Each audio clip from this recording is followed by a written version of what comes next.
A gente vive falando que tem um jeito diferente de viajar, que a gente busca uma relação de conexão com os lugares por onde a gente passa, mas afinal, o que é esse tal slow travel que a gente tanto fala e quais são as diferenças e as vantagens que a gente tem para poder apresentar para as pessoas que de repente não conhecem muito sobre isso?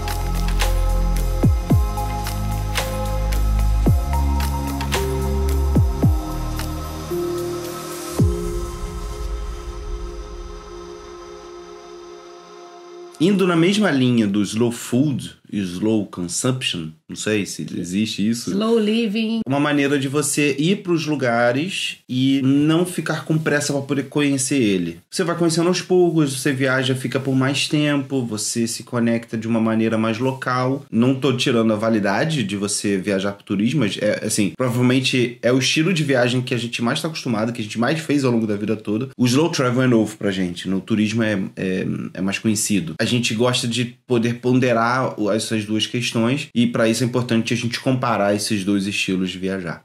Isso tem um pouco a ver com o momento que a gente está vivendo. A gente acredita que cada vez mais vai ser difícil agora você continuar viajando sendo um turista comum, digamos assim, né? O turista comum faz o quê? Vai naquele lugar bater o check. Não se sintam ofendidos, até porque a gente era turista comum.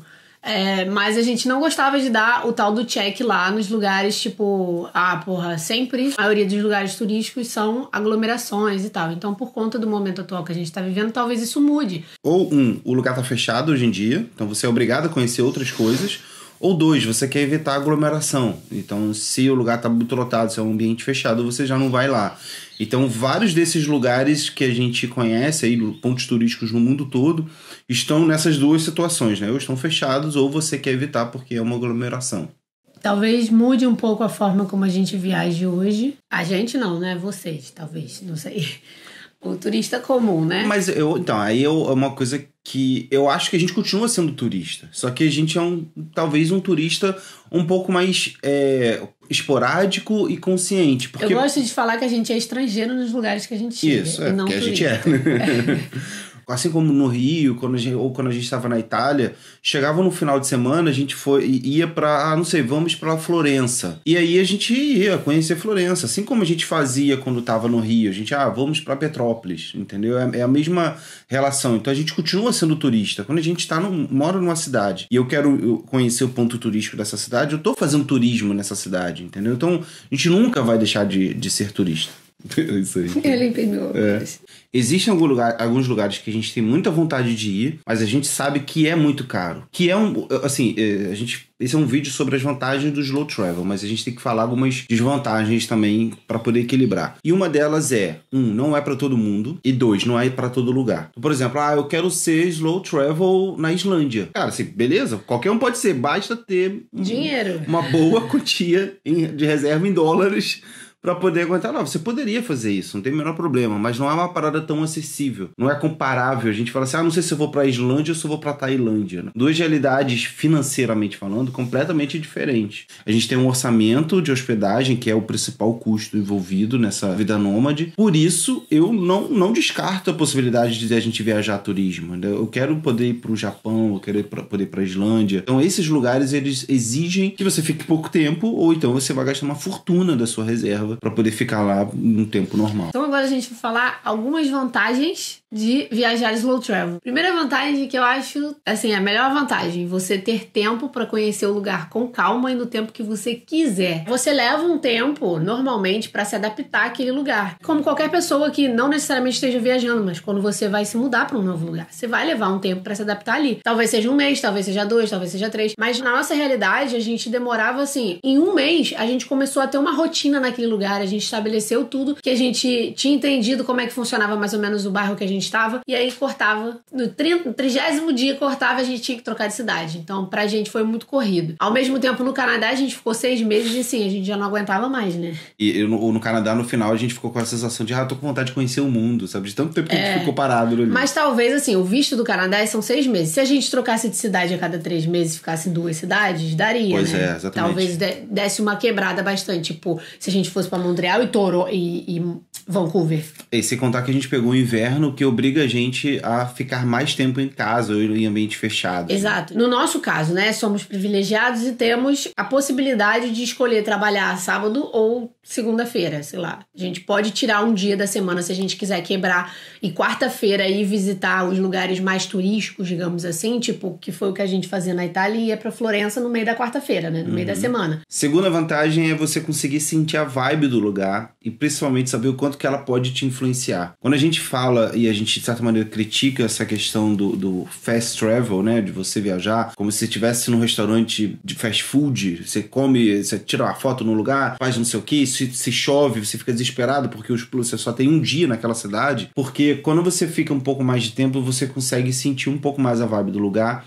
e o lugar passa a te influenciar, passa a influenciar a sua rotina. A gente hoje tem uma relação, por exemplo, com a comida, que ela está sendo influenciada pelos lugares que a gente está passando, e isso ele vai evoluindo conforme os próximos lugares também. Um exemplo simples é o pimentão. O pimentão, para mim, sempre foi uma coisa ok, assim, eu nem gostava muito de pimentão, a não ser quando era no molho vinagrete, no churrasco, sabe, assim, até que a gente chegou na Sérvia. E na Sérvia, a páprica, né, o pimentão, ele é uma parada presente na culinária deles. É um negócio que tá no cardápio, ou uma comida típica, um ingrediente típico que eles cozinham de várias maneiras. A gente foi experimentando um pouquinho aqui, um pouquinho ali, a gente foi gostando, adicionou tanto na versão de pozinho da páprica, quanto comprando pimentão em conserva, e aí a gente viu que aquilo era uma delícia, sabe? Adicionou, a gente saiu da Sérvia, já passou por Portugal, agora a gente tá no Brasil, e a gente continuou comprando pimentão. Tem 3, 4 tipos de pimentão na nossa geladeira agora, e isso só aconteceu porque a vibe do lugar, ela foi influenciando na nossa vida. Não é só porque a gente provou uma comida que tinha pimentão e achou gostoso, porque a gente foi experimentando várias coisas que os locais faziam na culinária deles, e aí a gente foi testando isso na nossa cozinha em casa, e aquilo acabou influenciando a nossa rotina. Então existe um pedaço da Sérvia que tá na nossa vida hoje em dia, muito simples, que a gente sabe de onde que veio, mas isso só aconteceu porque a gente viajou com calma. Terceira vantagem, você consegue entender como que funciona melhor a cidade. Por exemplo, aquilo que eu já falei de onde que é o melhor lugar para comer, onde é o melhor lugar para fazer suas compras, o sistema de transporte, tipo, você consegue entender como que funciona. Quando você entende como funciona a cidade, você percebe, observando os moradores, por exemplo, se eles compram mais em supermercados grandes ou se eles compram em barraquinhas. Isso aconteceu com a gente em Soriano, na Itália, né? A gente vê que o supermercado, ele era para compras específicas, normalmente industrializadas. Eles compravam a maior parte das comidas naturais, né, digamos assim, frutas, legumes, verduras, carnes, em lojinhas menores, em mini mercados de bairro, sacolão, sabe, esse tipo de lugar. Então, quando a gente observou isso, a gente viu que havia ali uma dinâmica própria da cidade e uma maneira deles comprarem ou no melhor preço ou na melhor qualidade, ou os dois também. Quarta vantagem é você descobrir, assim como é o nosso objetivo, se é ali que você quer morar ou voltar mais vezes. Quando você entende a dinâmica da cidade, principalmente quando você tem a oportunidade de conhecer ela nos momentos extremos, como por exemplo o inverno em Montreal ou um verão na Itália, você percebe, depois que passa pelo pior momento dela, tipo, igual que a gente tá em Florianópolis agora, e digamos que a gente queira morar aqui, e aí não, vou ficar aqui no verão, porque no verão fica lotado, e aí eu vou saber como é que é a cidade no pior momento dela, vou conhecer o trânsito, vou ver o mercado lotado, vou ver as praias cheias, e é isso, eu quero saber como é que fica pra, se eu aguentar a cidade nesse pior momento, todo o resto fica mais fácil. Slow travel. Se você gosta desse nosso jeito de falar, desse nosso jeito de produzir o conteúdo e quer que ele se mantenha assim, livre, independente, gratuito, você pode colaborar com a gente financeiramente através do Apoia-se, apoia-se.se/nomadlikealocal. Não, Pablo, apoia.se. apoia.se/nomadlikealocal, onde a gente tem lá as nossas metas e recompensas para poder continuar a produzir conteúdo. A gente é muito grato por todas as pessoas que estão contribuindo, a gente fica muito feliz. sempre que aparece alguém novo, assim, faz uma diferença enorme pra gente. A gente, enfim, ama os nossos apoiadores que estão lá na mesinha descolada no Telegram. Eles sentam com a gente no recreio e são realmente amigos nossos, tá? A gente realmente fica muito feliz, porque cada um que chega, meio que já chega com a mesma vibe, sabe? Com a mesma dinâmica que todo mundo, isso é bem legal. Então, se você gosta do nosso conteúdo, considere nos apoiar, se você puder, obviamente. Estaremos muito gratos. E hashtag apoie um produtor independente, apoie um artista. Quinta vantagem, que também é uma das melhores, todas as vantagens aqui são boas. Por isso que o nome é vantagem. Ai, cuidado com a burra. Conseguir criar vínculo com as pessoas ou locais. Fazer conexão, não é mesmo? Pra gente, o que faz as viagens serem boas são as pessoas. As pessoas fazem os lugares, a gente sempre fala isso, né? O nosso nome, né, já diz que a gente gosta de estar ali presente like a local, né? Então, tipo, isso também significa fazer conexões com locais. Tem gente que, por exemplo, viaja rápido, mas viaja, por exemplo, de couchsurfing. Couchsurfing, você vai literalmente ficando de sofá em sofá, ou se a pessoa tiver um quartinho livre pra você, você mora lá. Você fica lá. E às vezes, no máximo, é 3 dias, você pode negociar um pouco pra mais, um pouco pra menos. Mas assim, beleza, você consegue ter um vínculo ali, você consegue ter uma conexão porque você ficou na casa de um local. Ele normalmente te apresenta os lugares. É rápido e tal, não deixa de ser superficial também, mas, cara, você tá com um local, ele vai te dar a mão e vai falar, isso aqui é comida de verdade, isso aqui é o lugar onde eu vou me divertir, não sei o quê, enfim. Só que não deixa de ser rápido, né? Você não consegue, talvez, criar um vínculo muito forte. Talvez consiga, porque pessoas e conexões e energias, né? Mas pra gente, hoje vale muito mais a gente, por exemplo, ficar num quarto dentro da casa de um local, por exemplo, que foi o que aconteceu no Canadá, porque fomos forçados, porque o Canadá era muito caro. Mas, cara, a gente vivenciou toda a rotina deles, a gente viu como era a rotina deles, a gente viu como que é a comida que eles fazem, eles cozinharam pra gente, a gente cozinhou pra eles, então foi toda uma troca, né? E a gente se conectou pra caramba com eles. Na Itália também a gente não ficou na casa de local, a gente ficou num Airbnb, porém, a dona do nosso Airbnb em Soriano tinha uma empresa de turismo, convidou a gente pra participar de uma aula de culinária. Tipo, a gente aprendeu a fazer pizza e tal. E no final chegou toda a família dela, então, tipo, era algo pra turista, só que era algo super local, sabe? Era tipo, vem cá e conheça a minha família e a minha cultura e a minha culinária. E foi muito divertido, né? Foi muito legal poder... Foi duas experiências like a local pra gente super legais. Poder viajar devagar, às vezes você consegue ter um tempo maior pra entender poxa, vou parar ali, igual talvez vocês tenham ouvido no nosso podcast com o Lucas, que você observa, assim, o senhorzinho que tá na praça e entende se ele tá disponível pra conversar ou não, senta do lado dele, conversa com ele, puxa assunto. De repente, tu fez uma conexão com o local, contou história, ouviu história, ele te indicou um lugar pra você comer, enfim, é assim que funcionam as conexões e assim você vai criando vínculos com as pessoas. A sexta vantagem é que quando você viaja slow travel, você consegue diluir gastos. Melhor vantagem, todas são vantagens, não é mesmo? Dilui, mas com cuidado, obviamente, né? Porque você continua tendo que se alimentar quando você tá no lugar. Então, se você estiver num lugar onde a alimentação é cara, diluir talvez não vai ser o bem objetivo. Se você estiver num lugar que você vai ficar muito tempo, mas não tá cozinhando, tá tendo que comer fora, e a comida fora é cara, como aconteceu com a gente na Argentina, na Patagônia, aí você vai tomar um belo de uma pancada aí no final do mês na fatura do cartão. Então, o diluir os gastos é no sentido de que, por 2 motivos. Um, é a passagem, né? Quando você vai e fica um tempo e só 1, 2, 3 meses depois é que você compra uma outra passagem aérea, ou terrestre, ou marítima para poder ir para um outro lugar, aquilo vai ficando mais barato ao longo do ano, né? Como você bota uma visão assim anual. E outra também com relação à hospedagem. Muitas vezes a gente conseguiu descontos absurdos porque a gente ficava 30 dias. Às vezes o desconto é de 50%. Não, às vezes o Airbnb dá um desconto para 7 dias, 14, 21 e às vezes 3 meses. Quanto mais tempo você fica, mais desconto você consegue pegar, porque a pessoa não precisa ficar toda hora fazendo faxina para receber novos hóspedes. Inclusive, a gente tem algumas dicas, alguns aprendizados que a gente foi percebendo sobre como que você pode diminuir os seus gastos quando você está nos lugares. A gente pode fazer isso num outro vídeo para poder ser mais específico. Realmente, a gente só tá falando isso para vocês comentarem. Eu quero um vídeo sobre diminuir os gastos. É isso. Vocês não falam assim, não. Com essa voz.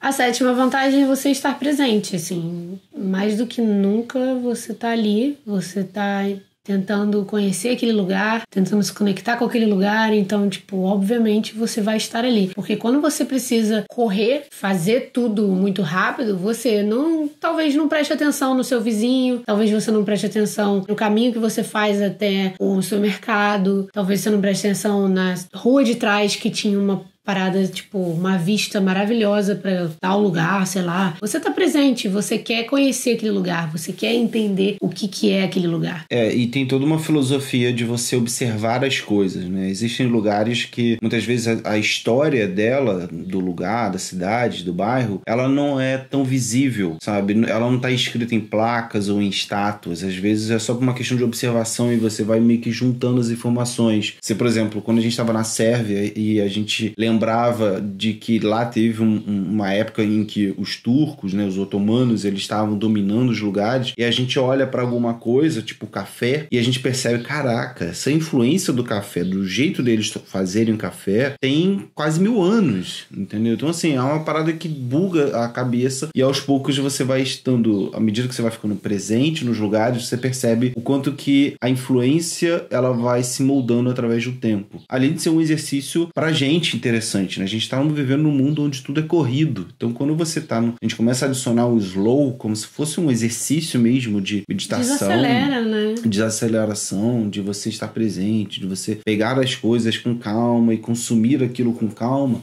Aquilo volta pra você no sentido mais devagar.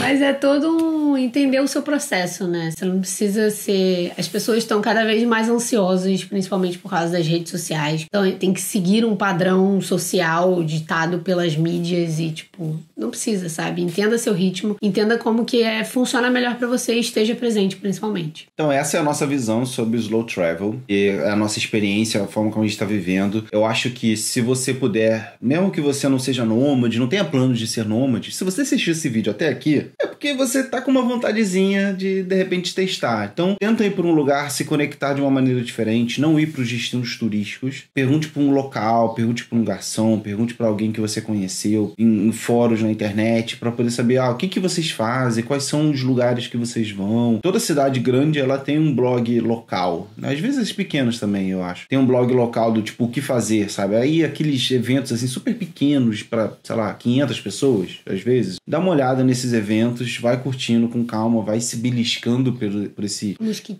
mosquitinho do slow travel e depois conta pra gente como que tá a sua perspectiva versus realidade com relação a esse tema. E se você for no nosso blog, maravilhoso, perfeito, nomadlikealocal.com, a gente costuma, sempre que a gente sai de um lugar, fazer um post dizendo como que foi morar naquele lugar. Então isso pode te ajudar também. Óbvio que são as nossas impressões, as suas podem ser completamente diferentes, mas já ajuda você a saber um pouquinho, porque a gente tenta detalhar ao máximo como que foi as nossas impressões do lugar, o jeito das pessoas de tratar a gente, também como pegar a questão transporte. de isso, mas também a questão de arquitetura, o clima do lugar, tentar descrever mesmo o que a gente estava vendo, né, as sensações. E também tem, o da Itália tem um post que ficou bem legal, até com um infográfico do custo também, de quanto custou a nossa vida, a gente vai quebrando isso em várias perspectivas. É isso, então espero que você tenha gostado, conta aqui embaixo se a gente convenceu a talvez mudar de estilo de vida e parar de viajar rápido e tentar se conectar cada vez mais com os lugares e com as pessoas.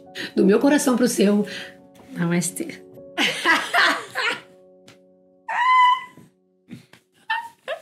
Amei. Tá gravando.